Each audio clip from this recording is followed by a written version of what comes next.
안녕하세요. 더 딥다이브입니다.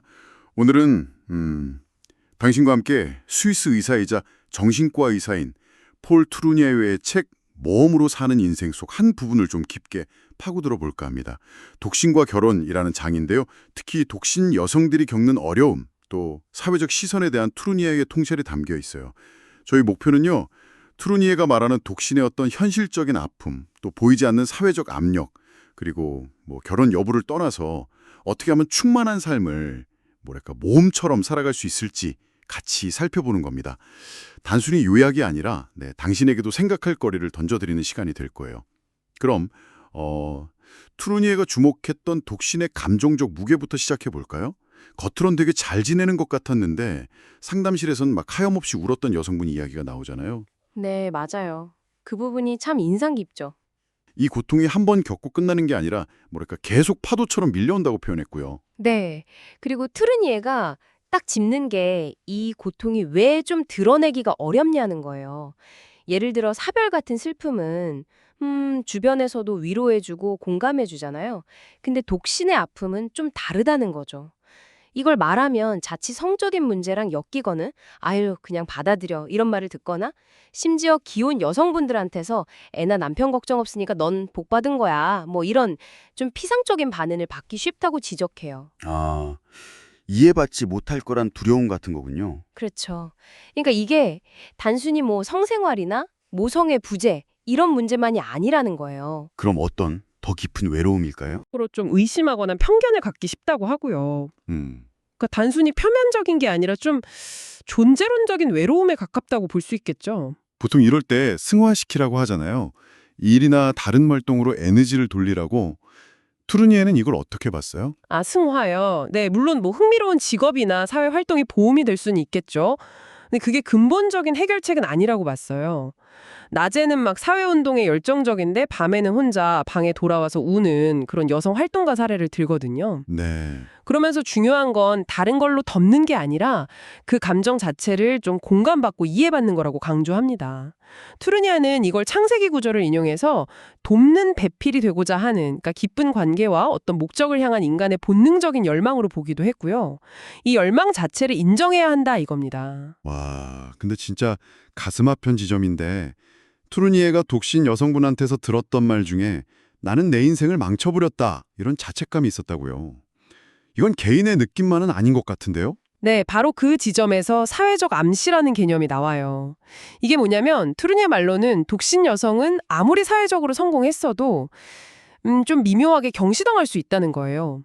그냥 결혼했다는 그 이유 하나만으로 어쩌면 더 평범한 기혼 여성이 더 존중받는 현실, 저녁 식사 자리 배치나 뭐 기혼자들이나 신사들의 그런 은근한 시선에서 그걸 느낀다는 거죠. 아, 부모님 댁 사진첩 얘기도 나오잖아요. 결혼한 형제자매 조카들 사진들 사이에 덩그러니 놓인 자기 증명사진 보면서 느끼는 소외감 같은 거요. 네. 그 예시 정말 와닿더라고요. 그렇죠. 수녀님은 어떤 종교적 헌신 때문에 존경받지만 일반 독신 여성은 마치 뭐랄까 남자한테 차인 사람이라거나 인생 실패자처럼 보는 시선이 있다는 거예요. 트르니에는 그걸 꿰뚫어 본 거죠. 근데 트르니에는 이런 시선에 또 단호하게 맞서잖아요. 독신이 꼭 실패는 아니라고요. 네, 맞아요. 아주 중요한 지적이죠. 많은 여성들이 오히려 자신을 낮추는 그런 청혼을 거절하면서 주체적으로 독신을 선택하는 경우도 많다고 강조해요.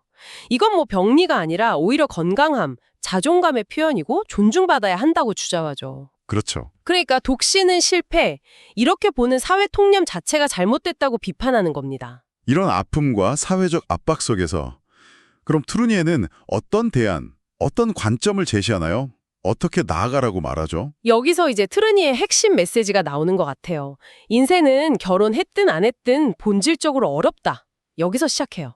중요한 건 결혼이냐 독신이냐 이 상태가 아니라 당신에게 주어진 바로 그 삶 자체를 어떻게 성공적으로 만들어가느냐는 거죠. 마들렌느 랑베르트라는 분의 말을 인용하면서 궁극적으로 중요한 건 결혼이냐 독신이냐가 아니라 자아를 실현하는 것이다. 이렇게 강조합니다. 아, 그러니까 현실의 내 삶, 예를 들어 독신이라면 그 독신이라는 삶 대신에 내가 갖지 못한 다른 삶, 결혼 같은 것만 계속 동경하는 건 현재를 충만하게 사는 걸 방해한다는 거군요. 정확합니다. 투르니에는 확신을 가지고 사는 삶과 마지못해 체념하면서 사는 삶을 구분해요. 그래서 때로는 솔직한 분노나 격렬한 반항이 억지로 괜찮은 척하는 그런 피상적인 수용보다 더 건강할 수도 있다고 봐요. 그건 좀 의외인데요. 반항이 또 공강하다니? 네, 왜냐면 진정한 수용은 그런 내면의 어떤 격렬한 씨름 끝에 찾아올 수 있다는 거죠. 억지로 누르는 게 아니라요. 결국 결혼이든 독신이든 각자의 삶을 하나의 모험으로 받아들이라는 메시지네요. 네, 맞아요. 결혼도 독신도 각자의 고유한 위험과 또 기회가 있는 모험이라는 거예요. 성공이란 건 당신이 처한 바로 그 모험 있잖아요. 그걸 피하지 않고 온전히 받아들이고 살아내는 데 있다는 거죠. 하나님의 뜻에 대해서도 재미있게 해석하는데요. 어떤 특정 상태, 독신이나 결혼, 이걸 강요하시는 게 아니라 당신이 어떤 상황에 있든 그 안에서 하나님과 함께 충만한 모험을 살아가길 원하신다는 거예요. 와, 오늘 트루니에의 글을 통해서 독신의 현실적인 고통에 정말 깊이 공감하게 됐고 또 사회적 편견에 대해서도 다시 생각해보게 됐습니다. 핵심은 정말 결혼 여부가 아니라 당신의 삶이라는 그 모험을 어떻게 받아들이고 살아내느냐에 있다는 제안이 깊은 울림을 주네요. 마지막으로 이런 질문을 한번 던져볼 수 있을 것 같아요.